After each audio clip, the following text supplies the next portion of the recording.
NUP एज्युकेशनमध्ये आपले हार्दिक स्वागत आहे. मराठी व्याकरण विरामचिन्हे या विषयी माहिती मिळवूया. मराठी विरामचिन्हे व त्यांचे प्रकार. मराठी भाषेत मुख्य 9 प्रकारची विरामचिन्हे आहेत. 8. अपसरणचिन्ह निर्देशक चिन्ह डॅश.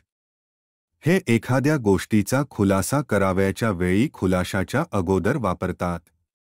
अपसरणचिन्ह निर्देशक चिन्ह डॅश चिन्ह लांबीला संयोगचिन्हाच्या दुप्पट असते.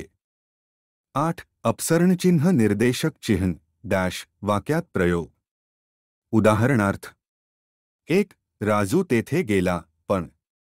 2. ती श्रीजीच्या डाव्या हातावर ती आहे.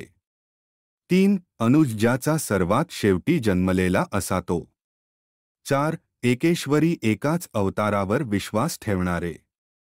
5. हस्व स्वर ज्या स्वरांचा उच्चार करण्यास कमी वेळ लागतो असे स्वर. आभार. पुन्हा भेटू एका नवीन विषयासह. विरामचिन्हाचा पुढील अभ्यासासाठी पुढचा व्हिडिओ पहा. चॅनलला लाईक आणि सबस्क्राईब करून बेल आयकॉन दाबायला विसरू नका.